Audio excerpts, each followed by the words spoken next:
당뇨병만큼 다양한 증상을 일으키는 질병도 좀처럼 없습니다. 피부, 눈, 신장 등 당뇨병의 증상은 정말 다양한 형태로 몸속에서 SOS 신호를 보냅니다. 이걸 눈치채지 못하면 큰 생명의 위협이 될 수도 있습니다. 평소에 조금 신경 쓰였던 증상이 사실 당뇨병 때문이었다, 이런 일도 드물지 않습니다. 이번에는 당뇨병이 몸에 일으키는 증상들을 한 번에 묶어 자세히 설명해 드리겠습니다. 인공투석의 원인의 40%는 당뇨병에 의한 것이며 그 밖에도 중증 질환의 원인이 되는 당뇨병, 반드시 놓치지 않도록 당뇨병의 징후에 대해 통틀어 알아두시기 바랍니다. 안녕하세요. 예방의학 채널에서 오늘도 소중한 우리 몸에 대한 공부를 해보겠습니다. 이번 주제는 당뇨병의 신호입니다. 이번 영상을 통해 나에게 당뇨병 증상에 해당되는 것이 있는지, 또 앞으로 이런 증상이 나타나면 당뇨병일 수도 있다는 지식을 얻을 수 있기 때문에 꼭 끝까지 봐주시기 바랍니다. 그럼 바로 설명으로 넘어가 볼까요? 자, 그럼 시작부터 우리 몸을 통째로 분석해서 당뇨병의 신호를 속속들이 소개해 드리도록 하겠습니다. 소변 횟수의 증가. 우선 당뇨병이라는 병의 이름에 따라 소변의 증상부터 살펴봅시다. 소변에 대해 말하자면 당뇨병에 걸리면 소변 횟수가 늘어날 수 있습니다. 이른바 빈뇨죠. 병명 그대로 당뇨병에 걸리면 소변, 즉 소변 속 당분의 양이 증가합니다. 소변 속 당분이 늘어나게 되면 이 당분은 몸 안에 있을 때 수분을 소변 쪽으로 끌어들입니다. 그 영향으로 소변량이 증가하기 때문에 당연히 소변 횟수도 늘어나게 됩니다.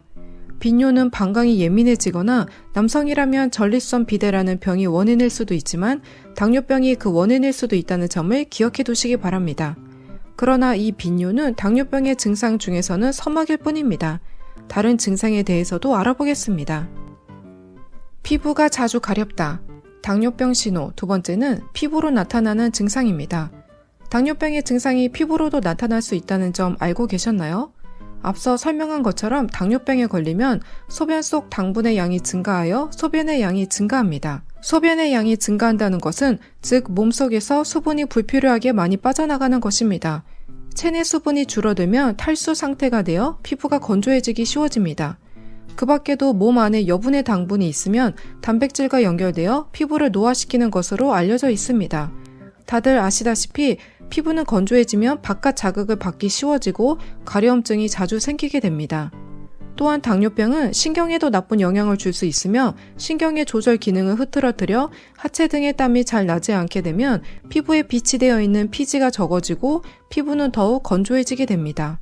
이러한 구조로 당뇨병이 있는 사람의 피부는 건조하고 자주 가려워집니다. 그렇기 때문에 당뇨병이 있는 사람에게 보습제는 빼놓을 수도 없기도 하고 스킨케어는 당뇨병 환자에게 매우 중요합니다. 무좀에 걸리기 쉽다. 자, 이렇게 피부가 자주 건조해지면 균열이 생길 수도 있습니다. 그리고 이 균열로 여러 이물질이 들어가 나쁜 영향을 미칠 수도 있습니다. 그 중에 대표적인 게 무좀입니다. 사실 당뇨병이 있는 사람은 그렇지 않은 사람보다 2배 정도 무좀에 걸리기 쉬운 것으로 알려져 있습니다. 발바닥이나 손가락 사이에 숨어있는 백선이라고 불리는 곰팡이가 피부 틈새로 침입하면서 무좀이 일어납니다. 당뇨병과 무좀도 매우 흔한 조합입니다. 그리고 당뇨병이 있는 사람이 무좀에 취약한 것에는 또 하나 큰 이유가 있습니다. 면역 기능이 떨어진다. 사실 당뇨병이 있는 사람은 면역 기능이 떨어지기 쉽습니다.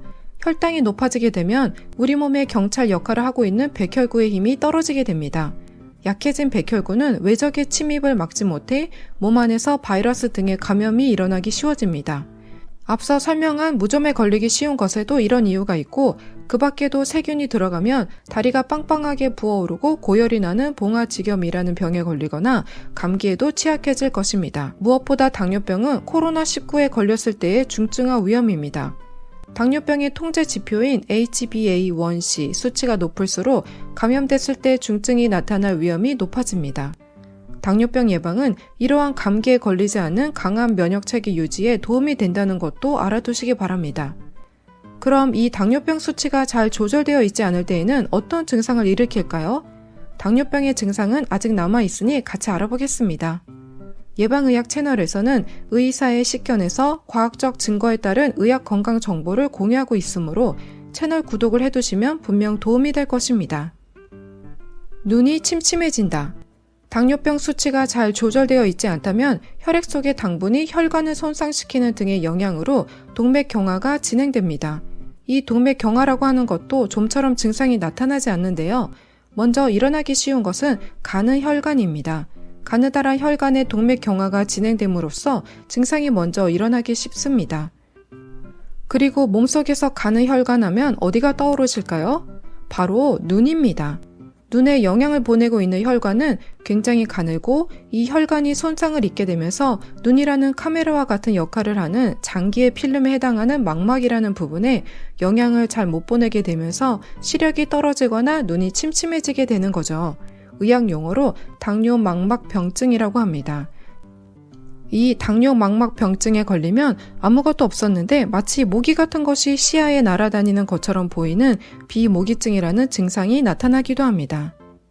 당뇨병과 눈은 밀접한 관계가 있기 때문에 당뇨병 환자는 반드시 안과에도 정기적으로 다녀야 합니다. 만약 눈에 흐릿함이 계속된다면 우선 안과에서 진찰을 받도록 합시다. 목마름이 자주 느껴진다. 당뇨병의 상태가 나쁠 때 평소 느끼기 쉬운 증상 중 흔히 있는 것이 목마름입니다. 이건 아까 설명한 소변의 양이 증가해서 탈수가 되기 쉬운 것도 관계가 있고 원래 혈당이 높고 혈액 속 당분의 양이 많으면 혈액이 끈적끈적해지게 된다는 것은 생각하기 쉽습니다. 이래서는 안 되기 때문에 사령탑인 뇌가 이 혈액을 희석시키기 위해 물을 마셔라 라고 지령을 내리는 것입니다. 그러나 이때 당분이 듬뿍 들어간 예를 들어 콜라나 에너지 드링크나 주스를 마시면 어떻게 될까요? 혈당치는 더 올라가고 뇌는 물을 더 마시라고 지령을 내립니다. 본인은 모른 채 이걸 계속 반복하게 되면 혈당이 터무니없는 수치까지 가게 되고 혼수 상태로 병원으로 이송될 수도 있습니다. 이 현상을 페트병 콜라에 비유해서 페트병 증후군이라고 부릅니다. 최근 목이 자주 마르다고 생각하시진 않았나요? 당신의 뇌에서 혈당을 낮추기 위해 보내는 신호일지도 모릅니다. 체중 감소, 그리고 더 나아가 당뇨병의 증세가 심할 때 나타나는 것이 체중 감소입니다. 체중이 줄어 내원하시는 분들은 혈당이 상당히 높았던 인상이 있습니다. 물론 여러분의 이미지대로 당뇨병은 뚱뚱한 비만인 사람이 걸리기 쉽습니다. 그런데 막상 일단 당뇨병에 걸리고 얼마 지나지 않아 이번에는 체중이 줄어든다는 경우도 있습니다. 당뇨병의 원인은 혈당을 낮추는 인슐린이라는 호르몬 분비량이 줄어들거나 힘이 떨어지는 것이 원인입니다. 그리고 사실 우리 몸 안에서는 인슐린 덕분에 당분을 에너지로 바꿔서 우리 몸의 세포에 흡수시켜 줌으로써 잘 활용이 되고 있기 때문에 인슐린이 일을 안 한다면 당분을 에너지로 바꾸지 못하는 거죠. 이렇게 되면 의지할 것이 없어진 우리 몸 안에서는 지방이나 근육을 분해하게 됩니다. 이것이 체중 감소의 원인이죠. 여기까지 와버리면 확실히 말해서 꽤 위험한 상태입니다.